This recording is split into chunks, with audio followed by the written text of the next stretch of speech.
delighted to have this evening Matthew Teller and Mahmoud Muna. So maybe we'll give them a big round of applause and welcome. Thank you for coming. Sorry, I was recording myself. I'm very, very happy to be here. It's my first visit to Berlin as well. Mahmoud has been several times before, but I have to say, your airport, I'm so sorry.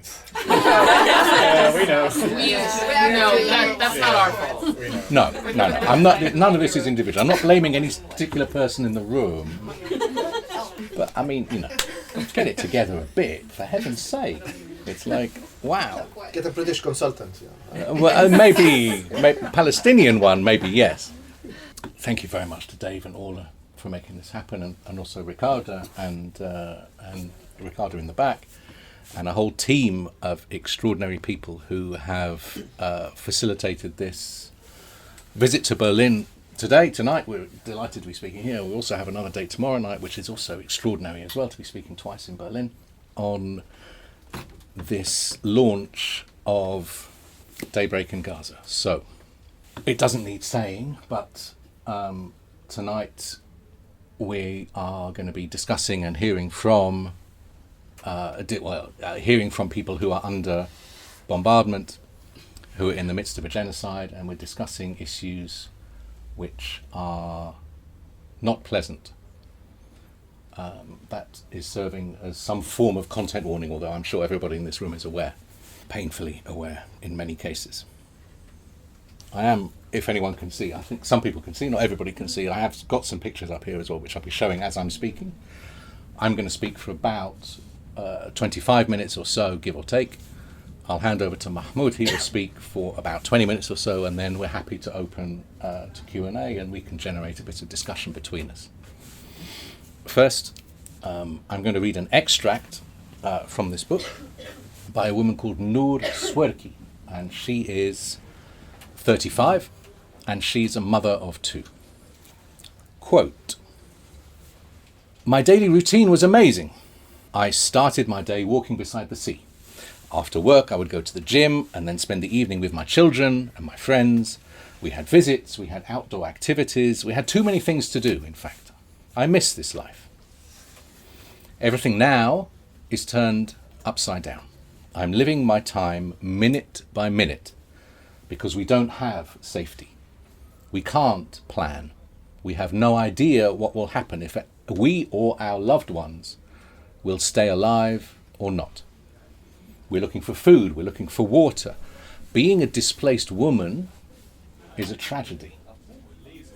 You don't have your own privacy. We have a shortage of pads for our cycle, and we don't have access to hygiene. We don't have any space. We are obligated to take care of everyone, the children, our elderly, our husbands, our sisters, our brothers, the whole family. To be a woman in this world, you are doubly victimized from the occupation and from the community. I miss my home. I miss my privacy. I'm wearing men's clothes because there are no women's clothes that fit me in the market. I feel like a man when I'm wearing them, but I don't have a choice. I want to be back in my home and to sleep safely." Unquote. Gaza is not my city, and Palestine's not my country either, and they never will be. Many Palestinians, and I'm sure some people in this room as well, cannot visit Palestine because of the passport that I hold, British, because of my skin colour, because I was born into a Jewish family. I'm lucky to have been able to visit Palestine dozens of times, hundreds of times, since I was a child. The only foreign holidays that we ever took when I was growing up were to Israel. When I was 13, my father arranged for me to have my bar mitzvah twice, once in the synagogue that we went to at home in London, and again at the Western Wall in Jerusalem. Israel was positive. Israel was good. And that filled the first 20 years of my life. The next 20, thanks again to my passport and my skin colour and all that bundle of privilege that comes along with all of that, I was able to move around. I lived in Cairo, I lived in Amman, I went to Sabra and Shatila in Beirut, I visited Syria, Saudi Arabia, the Gulf, all over Palestine, and a bunch of other places as well. Listening to new stories, or listening to new ways of telling the stories that I thought I already understood. Slowly grasping the scale of the injustice that had been committed, ostensibly in my name, right, and for my benefit. There have been 150 years, more probably, 175, 200 years, of people like me, white, well-educated, English-speaking, middle-aged, middle-class, men, in particular men, claiming the Holy Land for themselves, for their nation, for their religion, Christianity, for their empire, and then very often publishing books like this and speaking in front of audiences like this to stake their claim. That's not why I've done what I've done, as I hope you'll see if you get a chance to read the books. I write because I can see an imbalance in narratives. Imagining that this is a conflict with two sides, and then trying to treat those two sides equally will never be equitable, because Israel has the overwhelmingly larger proportion of assets, power, money, status, influence, visibility. This is not a debating society. It's not for and against. This is a genocide. We have a moral obligation to act unequally in the name of balance. Now, Gaza wasn't always a strip. This tiny little sliver of land with its fences all around it is an invention of 20th century power politics. This is just the last little stretch of territory that the Egyptian army was able to defend against Israeli aggression when the armistice lines were drawn in 1949. This strip has no historical validity beyond that whatsoever. Before Israel, under the British occupation, Gaza was at that point known as a sub-district. It encompassed a much larger area, taking in neighbouring towns and villages and stretches of fertile agricultural land. And then before the British, under the Ottomans, Gaza was administered from Jerusalem, and it took in this wide hinterland up and down the coast and also down into the desert as well. And all of that is just to say that the administrative space known as Gaza has shrunk and shrunk and shrunk and shrunk all the way down to this blockaded concentration camp that we see today. But all of that, of course, doesn't necessarily reflect what you might call the psychogeography of the place. This is a work by the Gaza artist Heba Zakut, and she has painted herself in this imagined situation of idealized freedom before the Nakba, standing amongst the trees and the buildings and the countryside of Istud. Istud was one of those villages in that hinterland, either side of Gaza that I mentioned. It was depopulated at gunpoint in 1948 and is now absorbed into the Israeli city of Ashdod. But it was once Gaza. And Gaza's history goes back before Israel, before Islam, before Christianity, before Judaism. We know that Gaza was settled during Egypt's first dynasty of pharaohs, which is something like 3000 BCE. Goliath was from another of Gaza's villages, not Istud, but another one nearby, which has also now been absorbed by Israel. In fact, while I'm here, this is a slight diversion. It's a story, if you like, within a story. So, about 3,200 years ago, the Sea People arrived. Now, we only know about the Sea People from fragmentary inscriptions, but it seems that at this time there was some kind of a mass movement across the Mediterranean from west to east.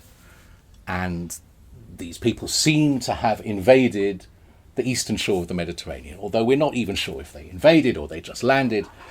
Who were the Sea People? We're not even sure of that either.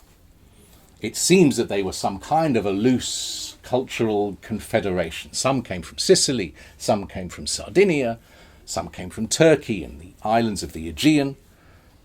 Different groups settled in different places.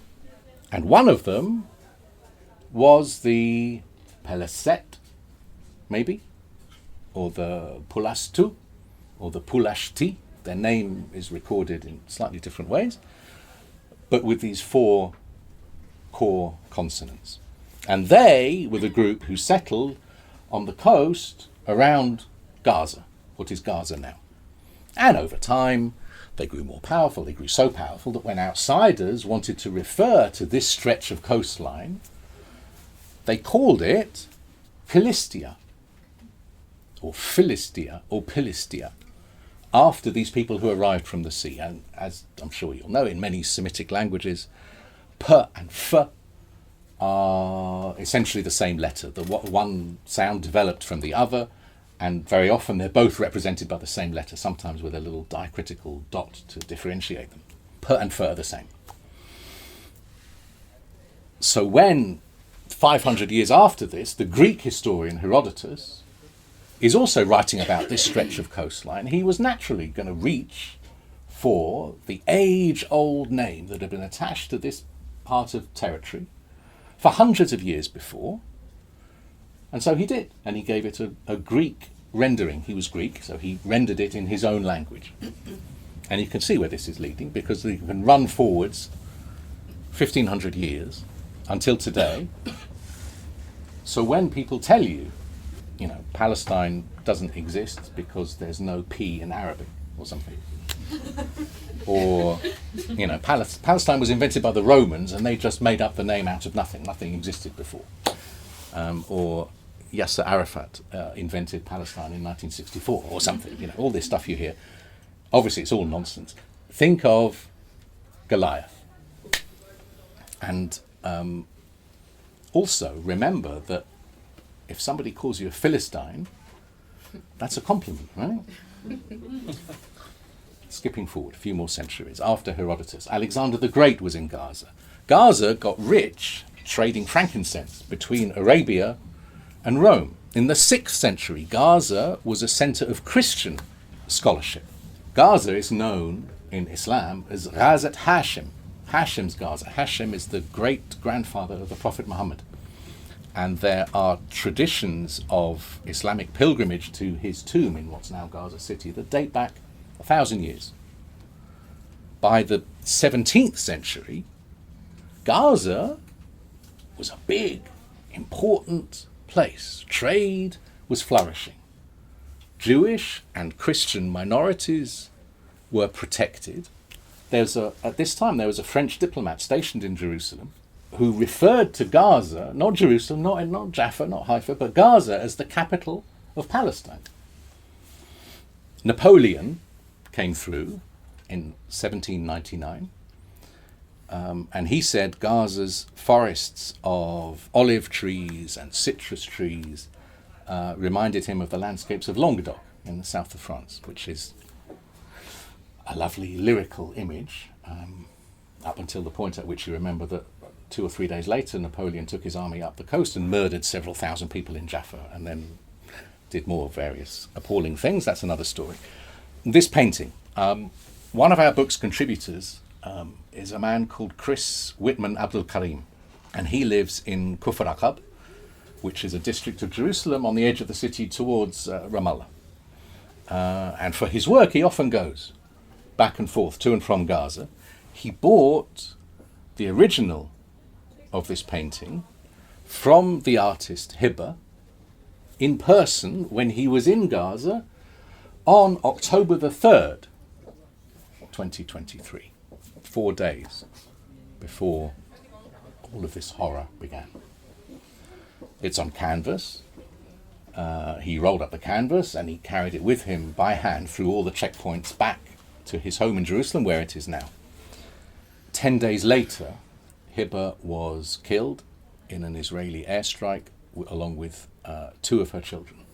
And she was 39 years old. Please Google her name. Her art is, thanks to her family, is widely available and viewable on Instagram, across the web. It's also for sale and buyable as well in print. It's evocative and beautiful, and she's a person whose creativity and insight deserve to be remembered and to be celebrated. And of course, Gaza, over that long history, has been destroyed and rebuilt and destroyed and rebuilt countless times. If the tech will stay with us, I want to play for you an audio clip, extraordinarily evocative audio clip, which was recorded by Dr. Mohammed Agal-Kurdi. He's a medic. He works for Medical Aid for Palestinians. He's a specialist in limb reconstruction. And I should say, if you think his voice sounds evocative, which it does, you should also read his writing. We were very privileged to be able to include some of his writing in this book as well. I was driving from Khan Yunis to Deir al-Balah, taking the coastal road, from where one is able to catch sight of Gaza, my home. Smoke was coming from the western part of it, and that's where I lived. Literally, my neighborhood was burning, or in other words, my home was burning. What killed me most was when I turned on the radio, Fairuz was streaming and singing, "Take me home, Ruddani ila biladi." When it first started, they said only 3 days and you'll get back home. And now we're counting more than 7 months, living the worst conditions a human being can endure. Displaced, the majority of us thirsty with no access to drinking clean water. Sometimes hungry, surrounded by death and destruction. For this book, we talked to more than 100 people, and we extend gratitude and thanks to all of those who are still alive to hear it. There's some remarkable writing. Through a friend of a friend of a friend, I was put in touch with Hossam al-Madhoun. He is a social worker in Gaza. He's a child protection officer. And he also works with children under trauma using drama therapy in the theatre with them. But he's an unpublished writer. He's generally unrecognised. He was keeping a daily diary which he shared with friends and family. And we include some extracts in the book, reading the way, when this first came into me, that he describes the scenes around him and the people around him with compassion and a sense of powerful dignity, took my breath away. I was knocked sideways. It felt like a punch in the gut. And I hope that by including him in this book, that his writing will gain wider recognition, and I hope it will bring him the recognition and the success that he deserves. And there are many, many other names as well. One that stood out for me as well was Sabah Timraz. She's a young woman aged 20. She and her sister were stuck inside Gaza. Their parents happened to be outside on October the 7th. And she and her sister survived for 184 days inside Gaza before managing to pay off the Egyptians enough to be able to get out. And they're now in Cairo.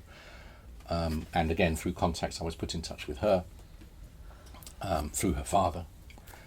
and she wrote an original essay for us from within a couple of weeks of arriving in Cairo in exile. It's astonishingly powerful writing. She writes with a sense of justice and injustice, and a sense of defiance to her own situation and to the international community that have allowed it to happen as well. That also knocked me sideways and meant that we had to include this writing in the book as well. There are many, many other names as well. Ashraf Afifi is one, Mahmoud Jude is another.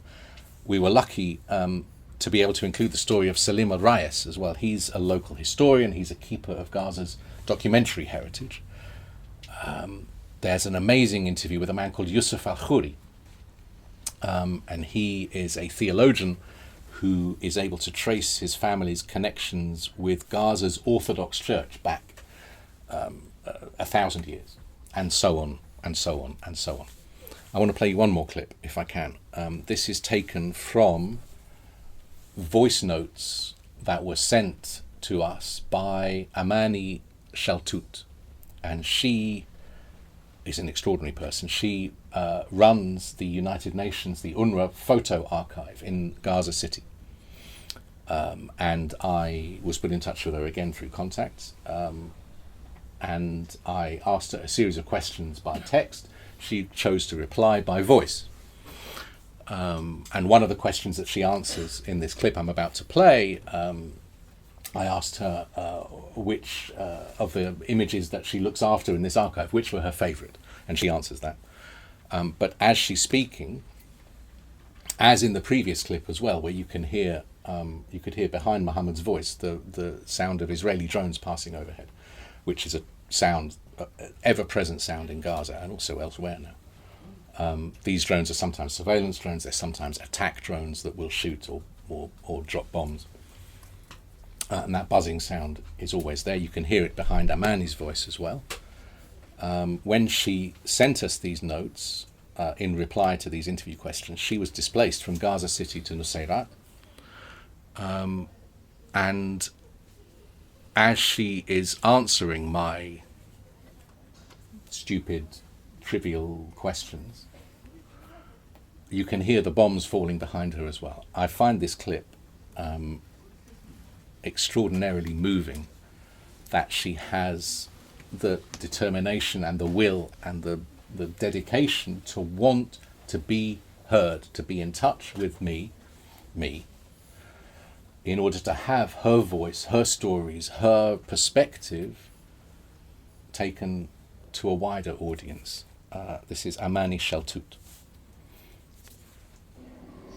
Hi, and salam from Gaza. First of all, I wish you all the best in your book. About my favorite images are those about education, particularly those show children learning in open air or in the tents, where some of the pupils were sitting on the sands and they don't even have seats. Actually, for me, these images show the desire and a need to change for better, and a kind of a challenge to all of these tough circumstances, and that mustn't be the fate forever. And as we used to say that education is the passport for our better future, and also it could be make us proud of our identity. Many thanks for you and for all those who stand in solidarity with Gaza. It's really appreciated, and actually what you are doing is a turning point in history. By a series of chances, I was able to unearth a story for this book that, as far as I know, has never been told before, at least not in English anyway, about the pioneers of photography in Gaza. If you can see this image, Harant Nakashian was one of those three pioneering families who started photography in Gaza. He made this heart-stoppingly extraordinary image in Gaza in the 1950s. He was a photographer who was commissioned by the United Nations, by UNRWA and by other agencies of the United Nations to take images of the people in the refugee camps in Gaza in the 50s and 60s. And through a friend as well, I was put in touch with his son, Saro, who now lives with his family in the old city of Jerusalem. And Saro remembers growing up very clearly in Gaza in the 1960s. He shared stories of his childhood and of his family, and he shared many of his family's, his father's pictures from the family archive as well. Here, on the left, is Levon Yotnach-Parian, and he is a hero of the Armenian genocide. He has an extraordinary life story, which I was able to piece together in sketch form for this book. All of this, I hope, will serve as a starter for scholars and historians who are better placed than me to take these stories and to extend our knowledge further. He, during the First World War, lived an extraordinary life. He saved several thousand people from death himself in working in the deserts between Syria and Jordan. And after a series of adventures and misadventures, he moved to Gaza in 1927. And he pioneered portrait photography there, taking photographs of British soldiers who were stationed in Gaza so that they could send them home as souvenirs to their families. This is him with his wife on the right and their 5 children pictured in the courtyard of their home in Gaza slightly later, about 1939, 1940, something like that. And I was able extraordinarily to find 2 of his grandsons who now live in Los Angeles. And they also shared stories and insights and pictures from the family archive as well. And the third of the 3 I've highlighted here, this is Kehram Jegalian. He set up Gaza's first professional photography studio business in 1944. I was able to talk to his daughter on the right here. She now lives in southwestern France. And she also remembers very clearly growing up in Gaza as a girl and as a teenager in the 1960s. And I also found Kehram's grandson as well, who is also called Kehram, and he now teaches fashion and design at University in Cairo, and he spends part of the year in Paris as well. And he also shared stories and pictures from the family archive. This whole story not only sheds light on Gaza's own social, cultural, economic history of the early period of the 1940s, 50s, 60s. But also, if you'd have gathered from the names as well, this is Jegalian, this is Yotnach-Parian, the first was Nakashian. These are 3 Armenian names. The Armenians, as you know, will be very closely tied into the development of photography, not just in Palestine, but across the Middle East, in centres like Damascus and Aleppo and Beirut as well. And so this exposes another aspect of Gaza's social, cultural, economic diversity that is very, very underexplored. The Armenian minority remains in Gaza to this day. Another story that I was taken aback to learn about was when Che Guevara, the Cuban revolutionary leader, and Malcolm X, the American human rights activist, both visited Gaza a few years apart, 1959 and 1964, in the era when Gaza was Egyptian, under Nasser, who was aligning Egypt with anti-colonial national liberation movements in Africa and Asia and Cuba, Latin America, and so on. This, if you can see it, is a poster advertising an event that never happened. It's quite small, but if you can see, it's a poster advertising the 4th African Men's Basketball Championships, which were due to take place in Gaza between the 9th and 16th of July 1967. Now, the date is obviously significant. Many people in this room will understand.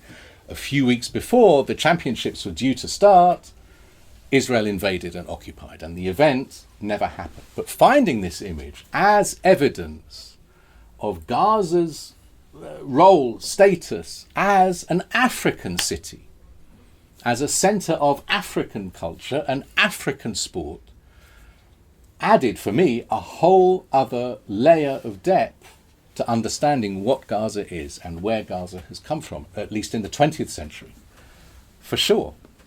And of course, Gaza didn't stop being African either.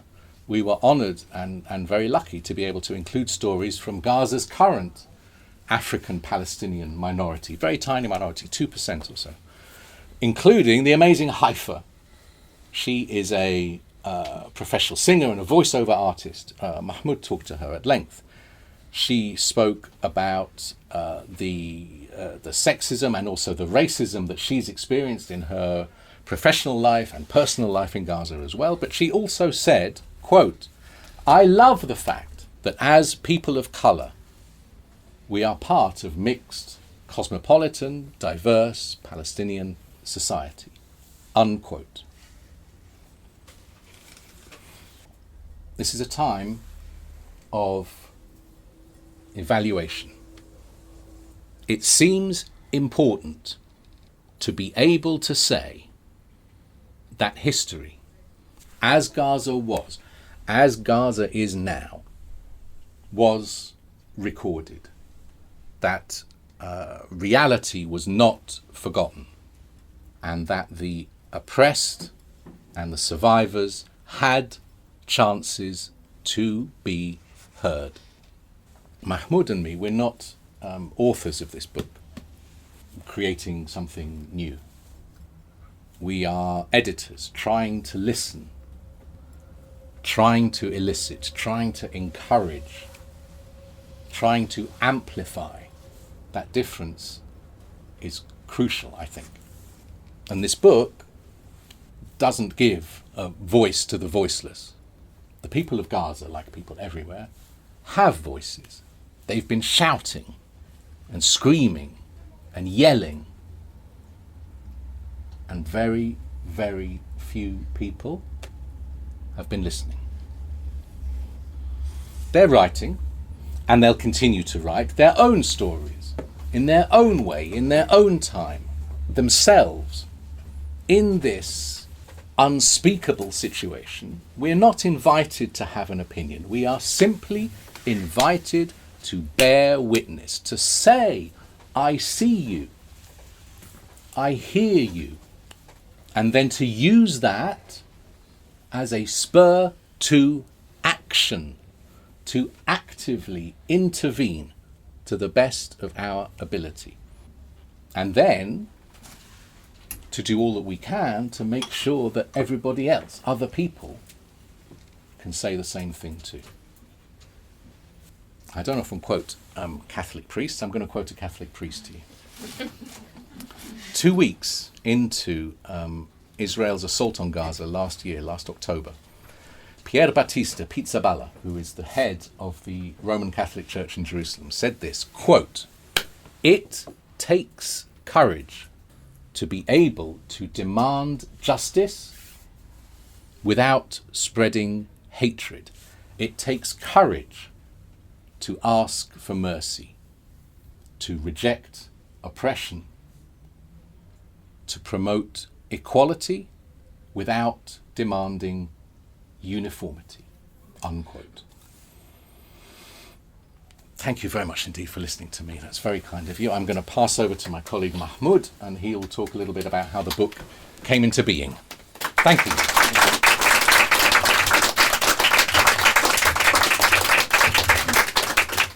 I'm going to stand up if that's okay, and I don't need this, so I'm going to talk from my notes. Okay. Thank you very much for having me. It's very nice to be in Berlin. Indeed, I've been a few times, and except the airport, I really like the city a lot. And I like the people, and I like the bookshops here, and I like the culture that Berlin is trying to celebrate and expose sometimes. I'm going to start by reading a short piece, The Honor, the Place Where We Are. My name is Nur al-Din Hajjaj. I'm a Palestinian writer. I'm 27 years old, and I have many dreams. I'm not a number, and I do not consent to my death being passing news. Say too that I love life, happiness, freedom, children laughter, the sea, coffee, writing, Fairuz, everything that is joyful. though these things will all disappear in a space of a moment. One of my dreams is for my books and my writings to travel the world, for my pen to have wings that no unstamped passport or visa rejection can hold back. Another dream of mine is to have a small family, to have a little son who looks like me, and to tell him a bedtime story as I rock him in my arms.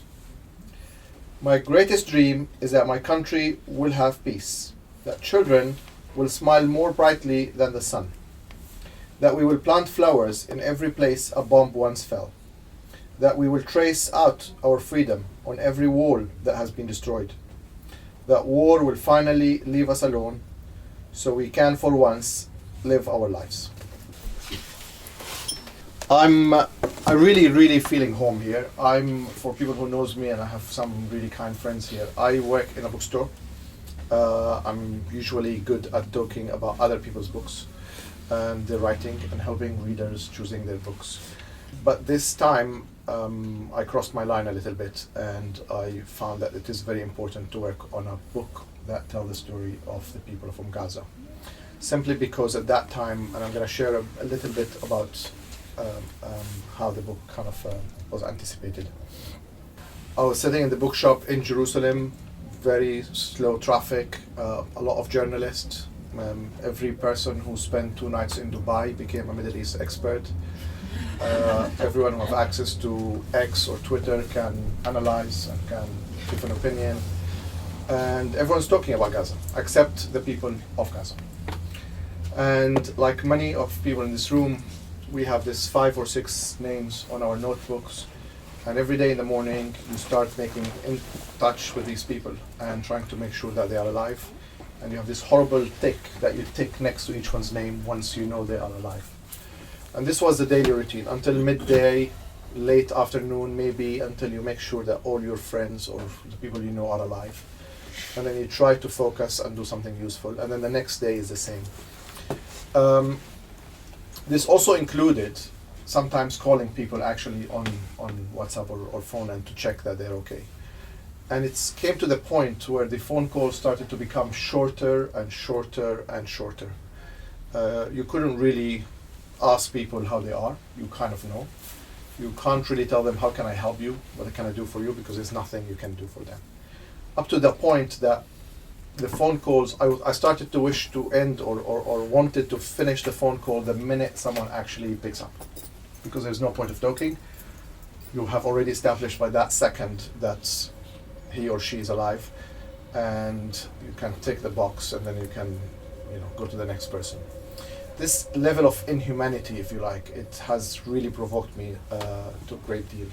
Those of you who knows the Palestinians, we're very welcoming, we're very sociable, we like to talk a lot. I'll try to be short tonight, but we like to talk a lot. When we have guests or friends, we go back to them to the outside door and then to their own car window and wishing them bye. And suddenly, with our friends, with our beloved ones, we started to have 2 seconds phone call. And part of me wanted to reject this new normal and this level of inhumanity.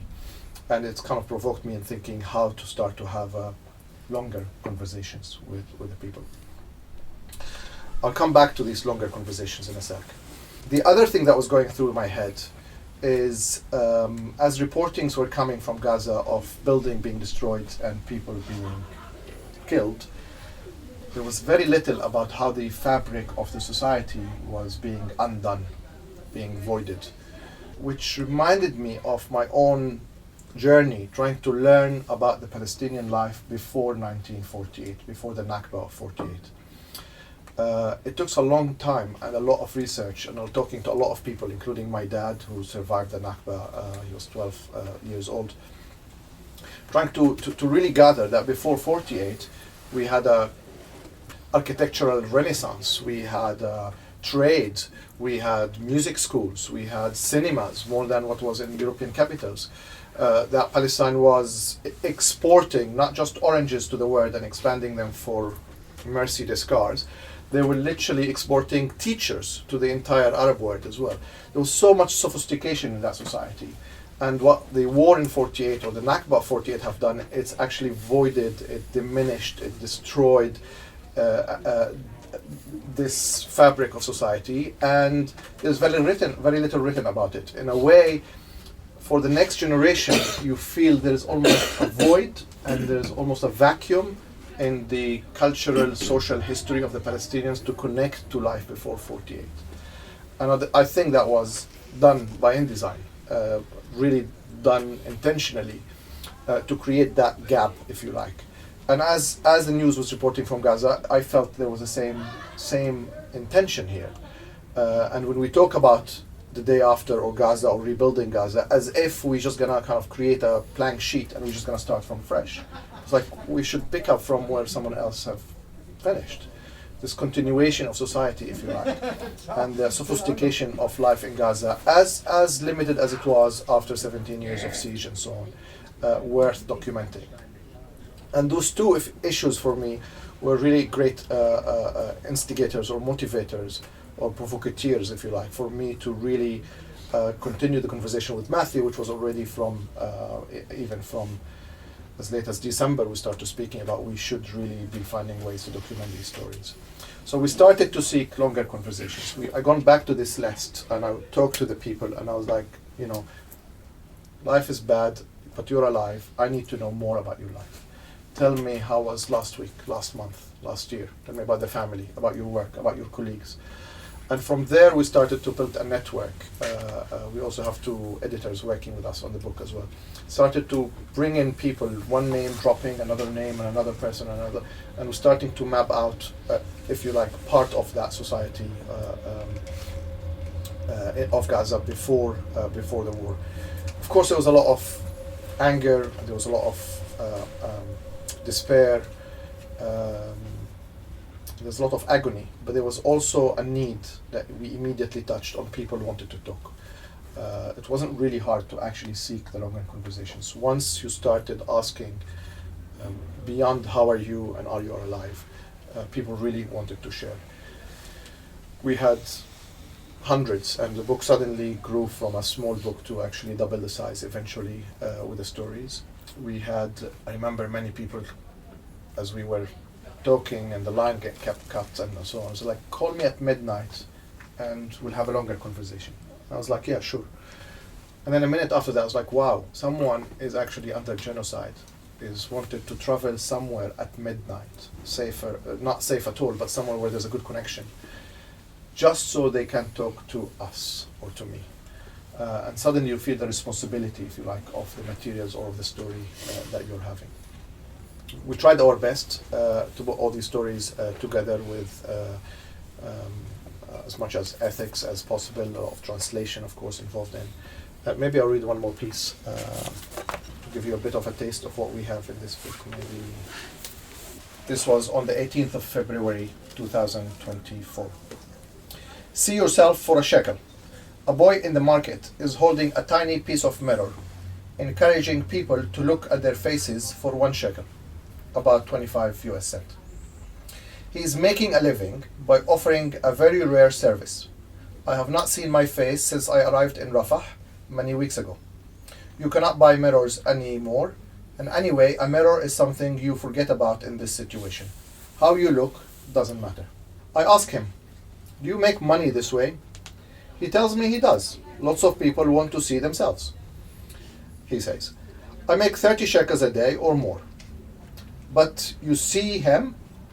The boy points to a man down the street, walking away from us. He looked at his face, but gave the mirror back to me without paying. I'm not stopping him, though. He had a cut from his face all the way down to his chest. A long, horrible cut. Not healed well at all. I think it was from shrapnel. He looked at his big, ugly scar, and when he gave me back the mirror, I saw he was crying, so I let him go. I took the boy's mirror and looked at my face.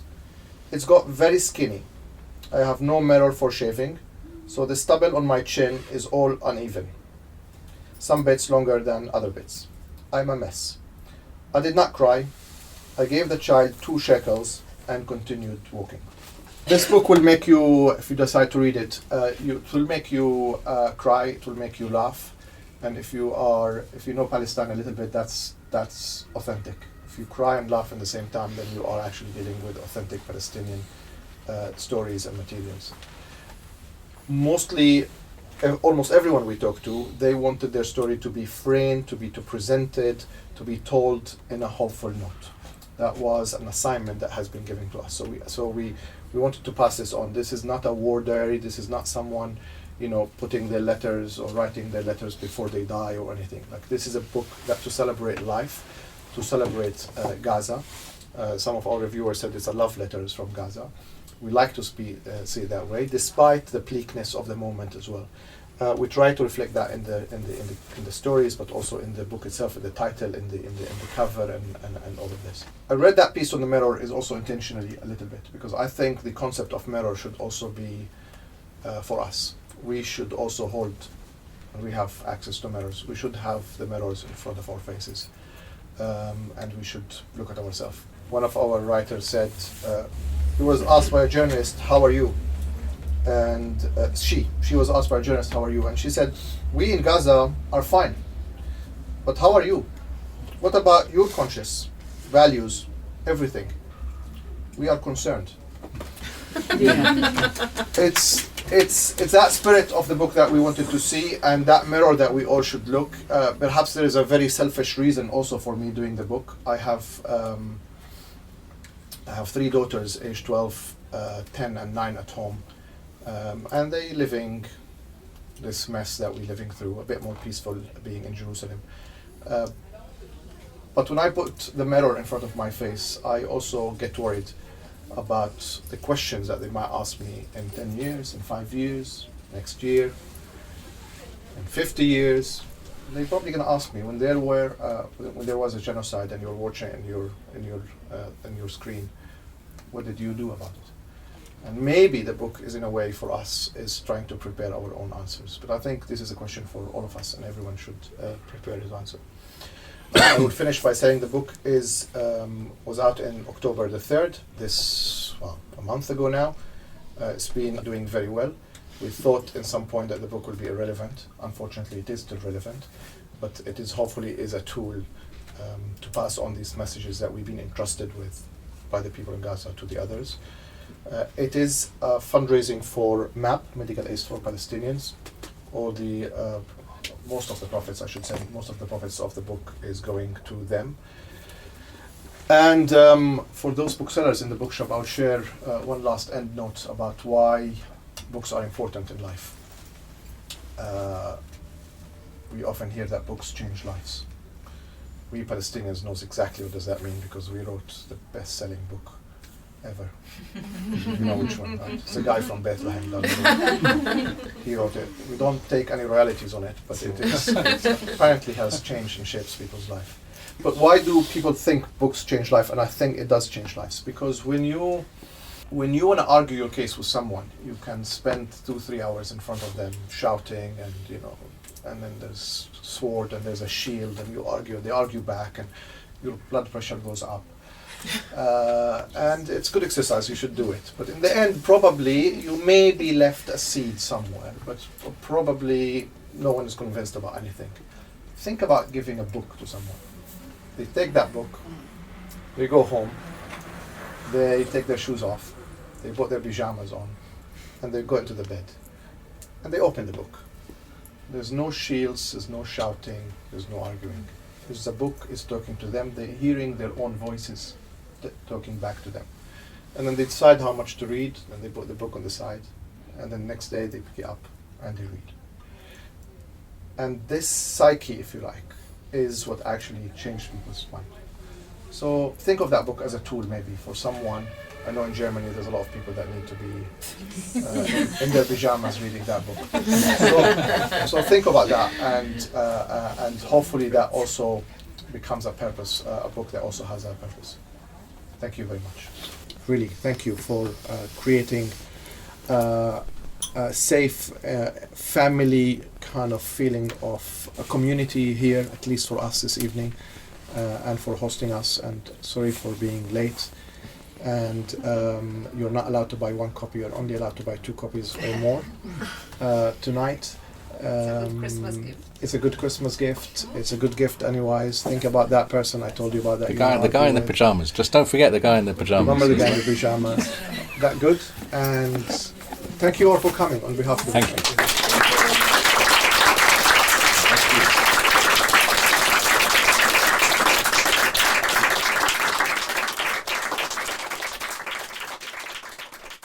You have been listening to radio on Berlin. Yeah!